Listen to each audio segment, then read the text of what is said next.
You know what nobody tells you about retirement? That the biggest threats to your golden years don't come from the places you'd expect. They don't come from declining health or limited income or even loneliness. They come from the people closest to you and from mistakes you're making right now without even realizing it. I recently spoke with dozens of retirees who shared something shocking. Nearly 70% of them said their greatest regrets in retirement had nothing to do with how much they saved or where they traveled. Their deepest regrets centered on three critical money decisions they made after turning 60, decisions that seemed generous or wise at the time, but that fundamentally changed the quality of their remaining years. Here's what really got my attention. When these folks described their situations, many of them used almost identical phrases. I thought I was helping. I didn't want to seem selfish. Their family, how could I say no? And yet, these seemingly compassionate choices led to broken relationships, financial stress, and a retirement that felt more like servitude than freedom. Today, we're going to examine the three money mistakes that silently destroy retirement security. And more importantly, I'm going to show you exactly how to protect yourself without guilt, without conflict, and without sacrificing the relationships that matter most. Because here's the truth. Protecting your financial independence in retirement isn't selfish. It's the most loving thing you can do for everyone involved.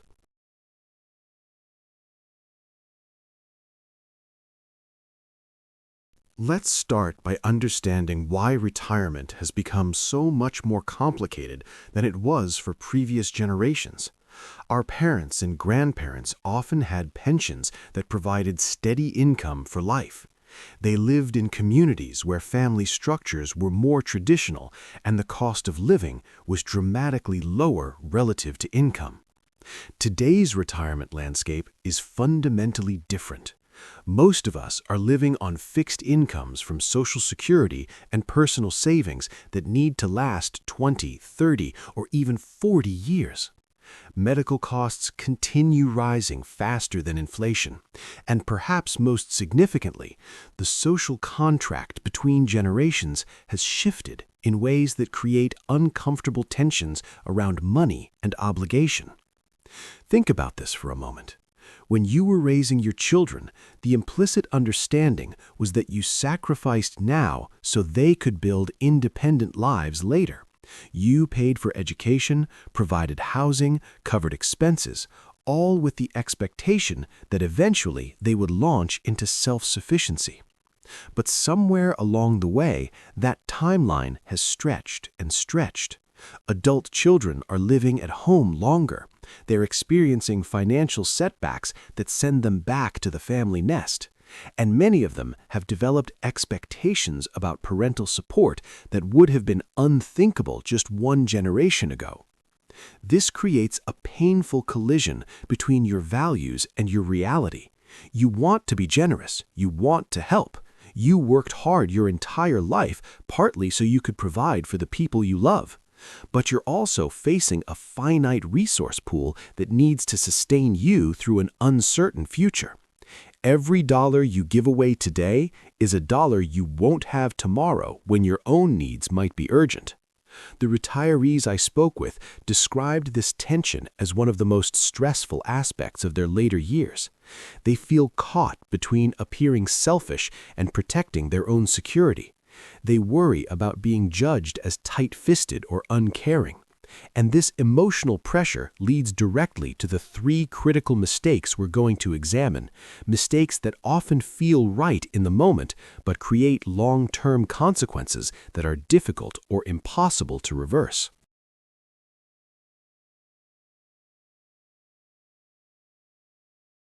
The first money mistake that destroys retirement is what I call the Grandparent Subsidy Trap.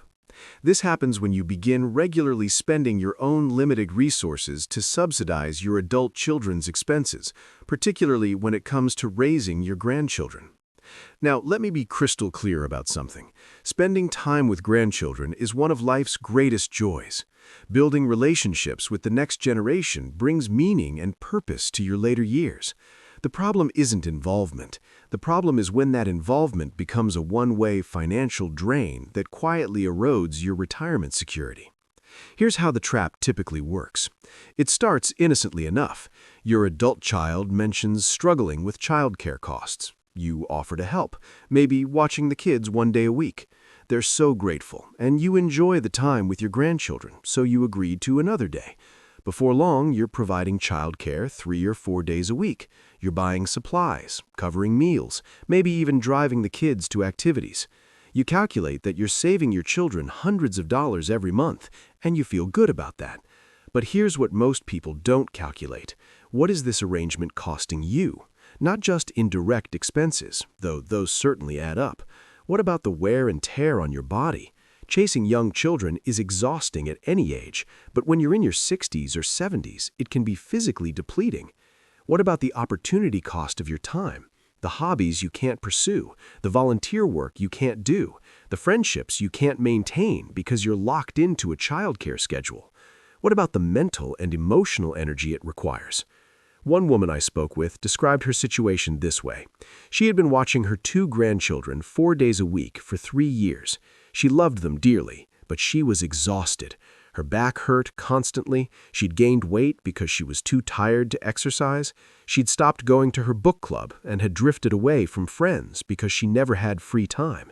She was spending roughly $200 a month on supplies and activities for the kids. And here's the kicker. Her daughter had never once asked if this arrangement was still working for her. It had simply become the expected routine. When she finally worked up the courage to say she needed to cut back to 1 day a week, her daughter was shocked and hurt. There was tension in the family for months. The daughter made comments about how other grandparents were more involved, how she thought her mother loved spending time with the kids. The guilt was overwhelming. This is the grandparent subsidy trap. It transforms a loving relationship into an obligation, and it does so gradually enough that you don't notice until you're in deep. You become so invested, both financially and emotionally, that extracting yourself feels impossible without damaging the relationship. The solution isn't to avoid helping. It's to establish clear boundaries from the beginning. If you want to provide childcare, decide how much time you can genuinely commit without sacrificing your own health and happiness. Be specific, 1 day a week, or perhaps 2 mornings. Make it clear that this is your contribution, and stick to that boundary. If expenses are involved, decide upfront whether you'll cover certain costs or whether your children need to provide supplies and reimburse you. And here's the most important part. Remember that your adult children made the choice to have kids. That was their decision, which means the responsibility for raising those children and covering the associated costs is ultimately theirs. You can choose to help as a gift, but you don't owe them unlimited free labor just because you're retired and they assume you have nothing but time. Your retirement years are precious. You worked decades to reach this point. Don't let the grandparent subsidy trap steal the freedom and peace you've earned.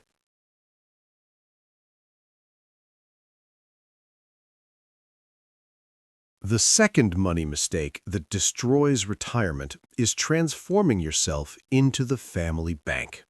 This happens when you begin lending money to adult children, other relatives, or even close friends, usually with vague repayment terms and often without any realistic expectation of getting your money back. Let's talk about why this is so destructive, especially in retirement. When you're working and earning a steady paycheck, lending money carries one type of risk. If the loan isn't repaid, it's disappointing and it might strain your budget, but you have the ability to recover by earning more. Once you're retired and living on fixed income, the math changes completely. Your savings represent finite resources that need to last the rest of your life. Every dollar you lend and don't recover is a dollar you'll never get back. There's no do-over, no chance to work overtime and rebuild that nest egg. And yet, the pressure to lend money in retirement can feel overwhelming. Your child needs help with a down payment on a house. A nephew is starting a business and asks for seed capital. A longtime friend hits a rough patch and needs to borrow money to cover bills. In each case, they come to you because they trust you, because you have a relationship and because they know you have some savings set aside. The request often comes with promises. They'll pay you back with interest. They just need a few months to get back on their feet. This is a sure thing, a guaranteed investment. But here's what actually happens in the vast majority of cases. The money disappears into their life, gets absorbed by other expenses and priorities, and repayment never materializes. Or they make one or two payments and then stop. Or they become resentful that you expect repayment at all, as if your willingness to lend meant you were actually giving a gift. I spoke with a retired couple who lent $40,000 to their son for a business venture. He was passionate about the idea, presented a detailed business plan, and promised to repay them within 2 years with 10% interest. 5 years later, they haven't seen a penny. The business failed within 18 months. Their son now avoids family gatherings because he feels ashamed. The relationship is strained and awkward. And that $40,000, which represented nearly a quarter of their retirement savings, is simply gone. The emotional toll of these situations is devastating. You feel angry about the lost money, guilty about feeling angry because it's family, and trapped because bringing up repayment damages the relationship further. You replay the decision over and over, wondering why you agreed, why you didn't see the warning signs, why you put yourself in this position. Here's the hard truth you need to accept. Lending money to family and friends in retirement is almost never a good idea. If you can afford to give the money as a gift with no expectation of repayment and no impact on your own security, then do that. Be generous, be clear that it's a gift, and move on. But if you cannot afford to lose that money, then you cannot afford to lend it, no matter how compelling the story or how sincere the promises. The key is learning to say no without guilt. When someone asks to borrow money, you can respond honestly. I care about you and I wish I could help, but I'm living on fixed income and I need to protect my retirement security. I've made it a policy not to lend money at this stage of my life. That's it. No elaborate explanations, no apologies. You're not being selfish, you're being responsible.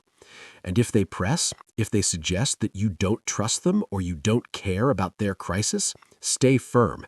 Their financial emergency is not your obligation to solve, especially not at the expense of your own future security.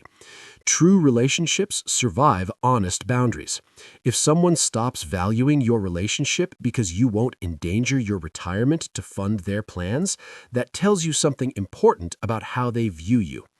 Protect your savings like the precious, irreplaceable resource it is. Don't become the family bank, because that's a business that only ends in loss.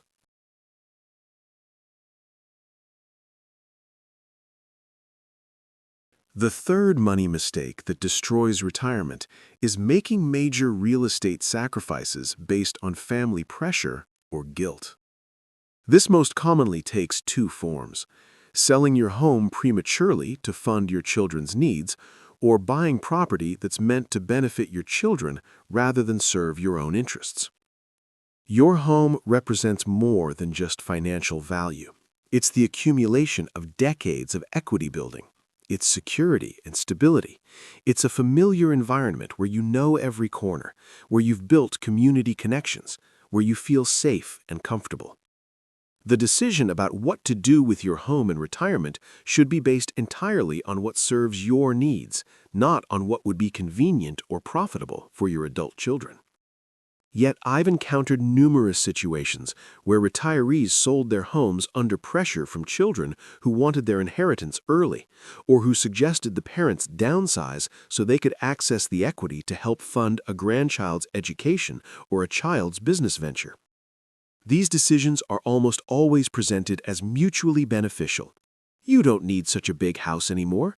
Think of how much easier your life would be in a smaller place, and the money could really help with this important family goal. But here's what that narrative ignores. Moving is one of life's most stressful experiences, especially as you age. It means leaving a neighborhood where you have established relationships and routines. It means sorting through decades of possessions and memories. It means adapting to a new environment at a time when change becomes increasingly difficult. And once you sell, once that equity is converted to cash and distributed, it's gone. If your new living situation doesn't work out, if your needs change, you can't easily reverse that decision.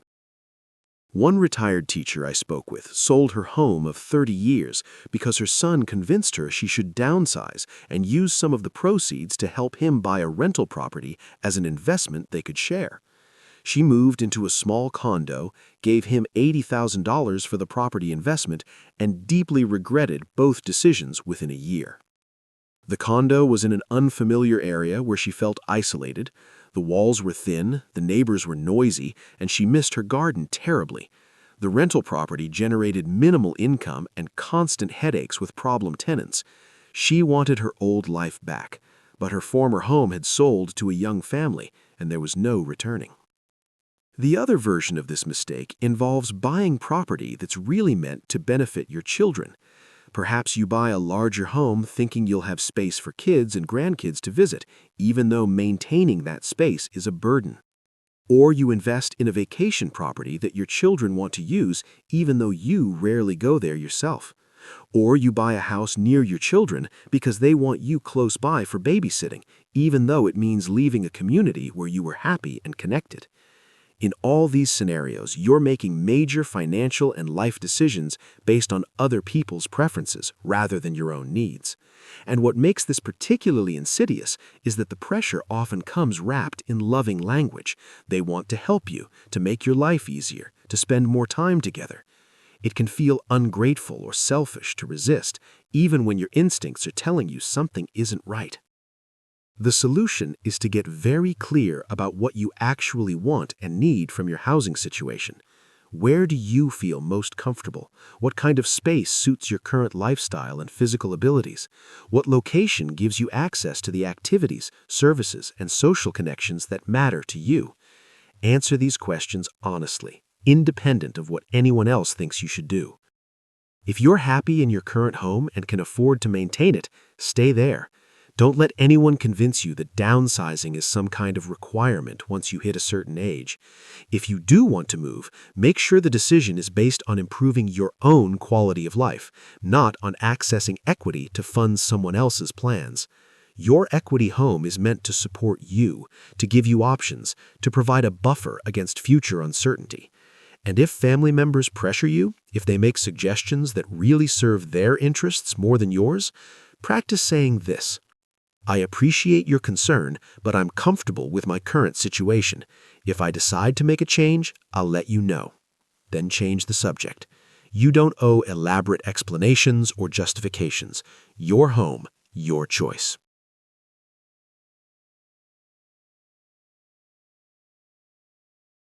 Now, let's address the elephant in the room.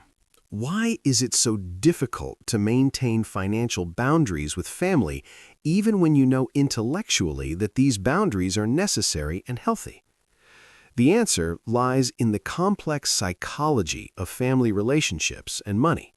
For most of your adult life, your role was provider and protector. You took care of your children's needs. You made sacrifices to ensure they had opportunities. This pattern becomes deeply ingrained to the point where it feels like part of your identity. Saying no to a financial request can feel like you're rejecting your role, abandoning your responsibilities, proving that you don't care. There's also the issue of social conditioning. Many of us were raised with messages that framed generosity as virtue and self-protection as selfishness. We absorbed the idea that good parents give endlessly, that family always comes first, that money shouldn't matter when loved ones are involved. These beliefs run deep, and they make it emotionally painful to prioritize our own financial security, even when doing so is completely rational. Then there's the fear of judgment and isolation.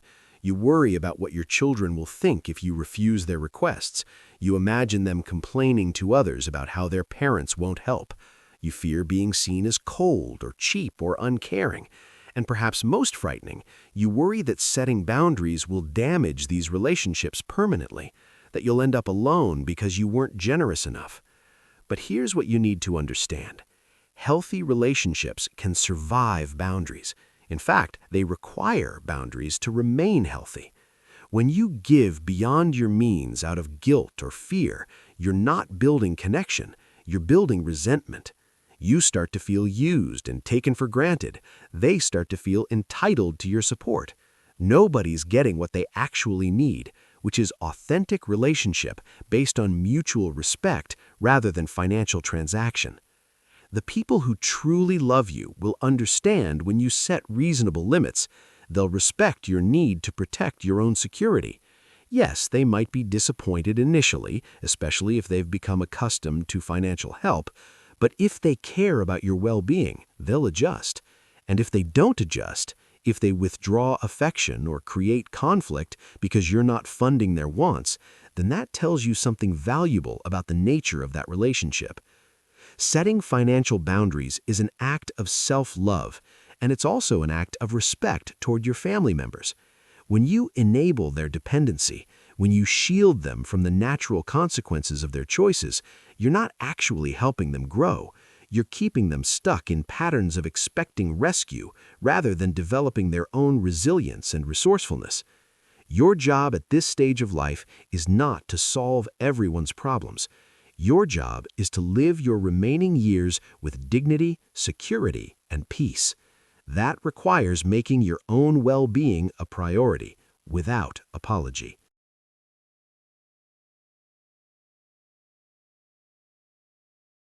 Let's bring this all together. The 3 money mistakes that destroy retirement are falling into the grandparent subsidy trap, where you provide unlimited free labor and resources for your grandchildren, becoming the family bank by lending money you can't afford to lose, and making real estate sacrifices based on family pressure rather than your own needs. Each of these mistakes stems from the same root cause: prioritizing other people's wants over your own legitimate needs, driven by guilt, obligation, and fear of judgment. And each of these mistakes can be avoided by doing something that might feel uncomfortable at first, but becomes easier with practice: setting clear financial boundaries and enforcing them consistently. You have permission to protect your retirement. You have permission to say no to requests that would jeopardize your security. You have permission to enjoy the resources you spent a lifetime accumulating.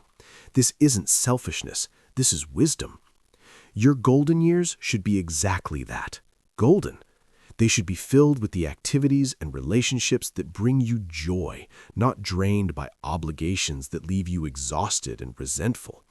The money you saved was meant to support your life, to give you options and freedom and peace of mind.